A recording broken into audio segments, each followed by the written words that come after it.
All right, we are going to be doing some canning today. Eric is actually going to be doing most of the canning, and we have to harvest first our peppers since we're going to be doing pepperoncinis. We are also making cowboy candy, which is candied jalapenos, and we will be harvesting cucumbers for pickles and some green beans as well. So let's head into the high tunnel. So far, we've just been harvesting jalapenos and peppers for fresh eating, so we are going to be harvesting quite a bit today for our canning recipes. The bell peppers are coming along nicely, but they need more time to ripen. We have lots of jalapenos and they are really nice size.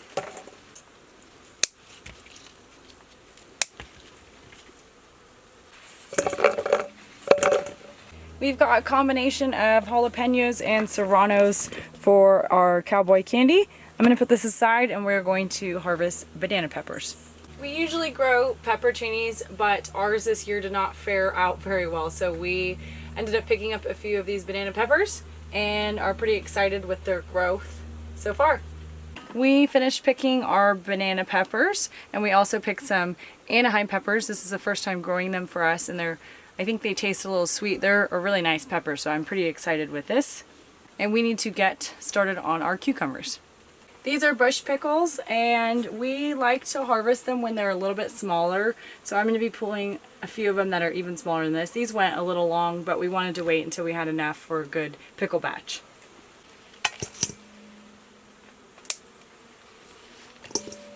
Okay, so we finished picking our cucumbers, and we have green beans here that we picked as well. We prefer these for fresh eating. We have pickled them and canned them, but we're going to try and just consume these fresh. We're going a few different varieties, a yellow kind. This is Vortex. That's that one, if you saw me planting at the beginning of the season, that I said it can get a foot long. They can get really long. They're very good, a very good green bean. And then we also are growing I believe it's called Royal Burgundy. And what I will do is I will try to link these varieties that we have grown, that we've started from seed, in the description, with the exception of the banana peppers, because we picked those up as transplants this year. Last thing we have to do is go ahead and get some of that dill outside in the garden.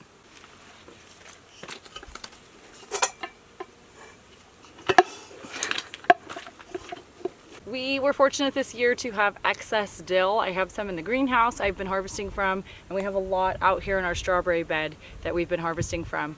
And I like the little green leaves, but I also have been using these flower heads before they get too far along for pickling and for canning, and they turn out really nice in there.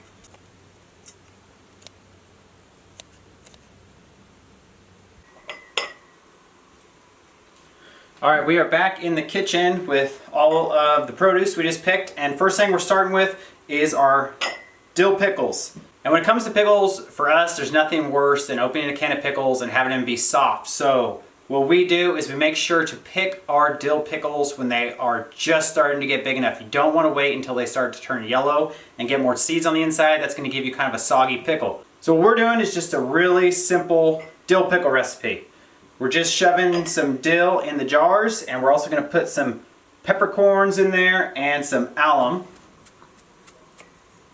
So the jars are ready for the cucumbers to go in, and we usually just like make our pickles in spears, kind of like this.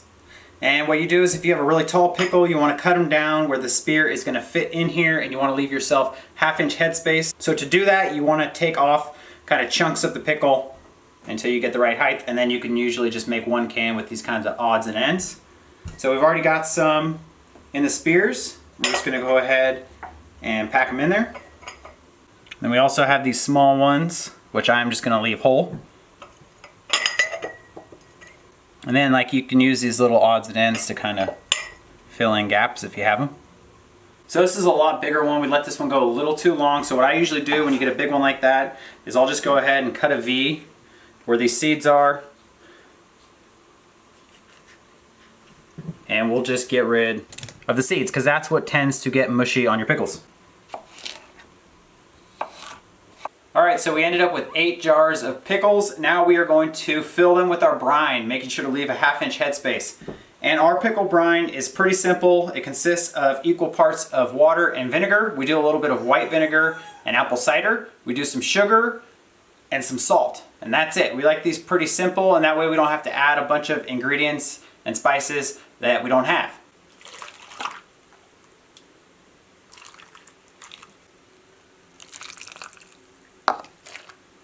Alright, so we have a lot of extra brine, and that is going to be used next for our pepperoncinis. I'm going to wipe these rims clean. We're going to get the lids on them, and these are going to go outside, and they're going to go in a water bath for 15 minutes.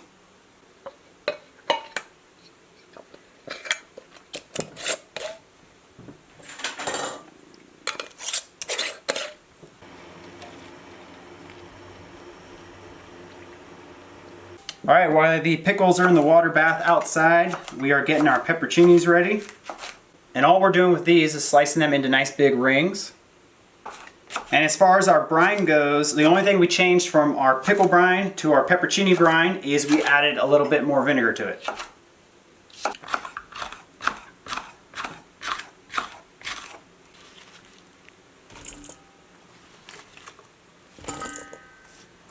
Okay, we got our jars prepared for our pepperoncinis or banana peppers. We just have a little bit of dill in them and some peppercorns. So we're going to pack these in.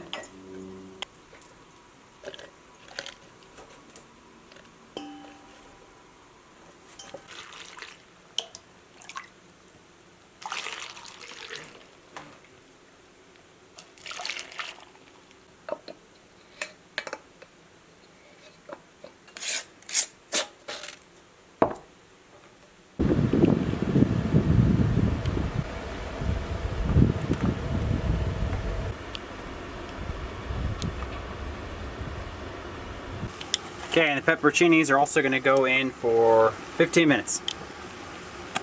Pepperoncinis are done and they turned out pretty good, but I think next time we need to pack them in a little bit more because we have a lot of liquid in there. But that's alright, we use this liquid as kind of our primary salad dressing.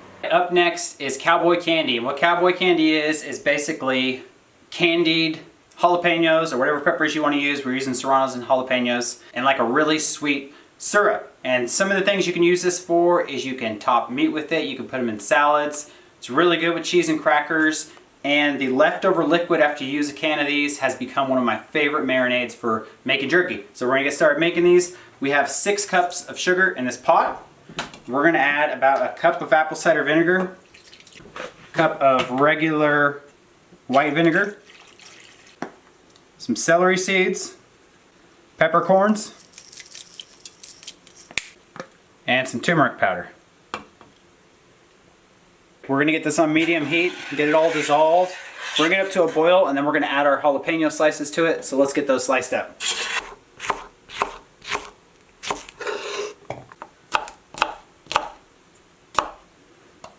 Alright, now that our syrup has come to a boil, what we're going to do is we're going to take all of these peppers and we're going to put them in there and boil them for just a few minutes, maybe like 3 or 4 minutes. Then we're going to take them out, put them in the jars, and then cover them with the syrup. So I'm going to get that back to a boil, and we're going to cook them for about 3 to 4 minutes.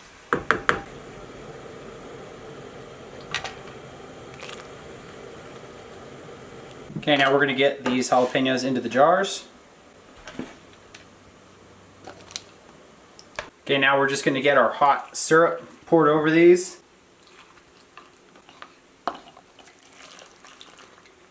Alright, so we still have a lot of this syrup left, and I'm just going to fill up jars with it, and we're also going to water bath that, because like I said, this stuff makes great marinade for jerky.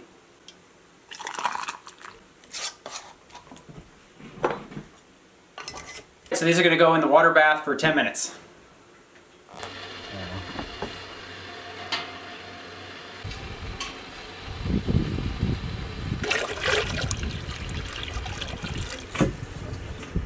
Okay, so our cowboy candy is done. We still have 4 more to do in the next batch.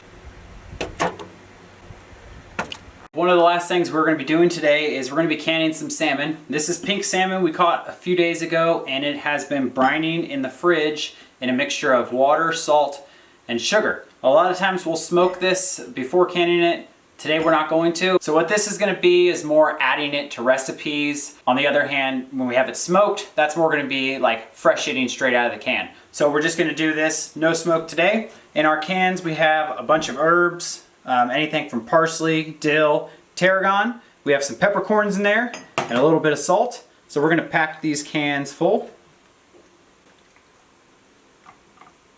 Okay, so we got our rims wiped clean. We're getting our lids on here, and the salmon we're doing is going to be the only thing we are pressure canning today. So we're going to get these in the pressure canner. We're going to get it to 11 pounds, and they're going to go for 90 minutes.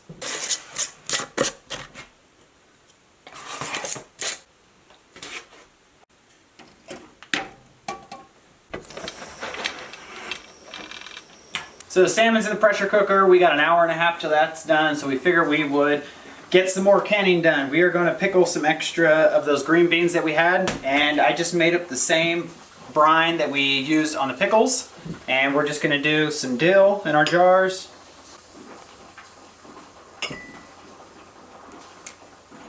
And then we're going to pack these in kind of just like pickle spears, straight up and down.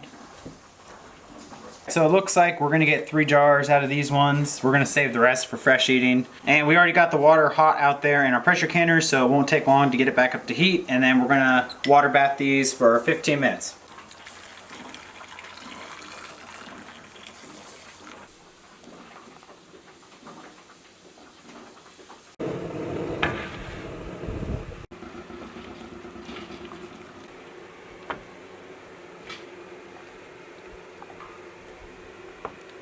Okay, so our batch of salmon is done.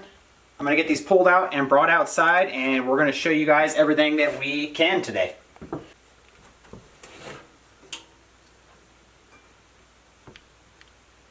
Okay, so this is what we got done today. We got our salmon, our cowboy candy with some of the extra syrup.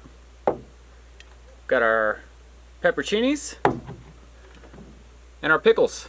And we also were able to pickle 3 cans of these green beans. So today went pretty good. We did have a couple casualties.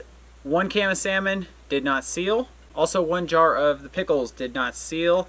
And when we were canning our pepperoncinis, we actually had a jar break in the water bather, which we have not had happen in a long time. We're thinking that it was an older jar and it was maybe faulty. So sometimes when you're canning, stuff like that does happen. Just make sure to check your seals and make sure they all are popped down before you put them away. And next thing we have to do is let these cool a little bit, and we're going to get them down the root cellar.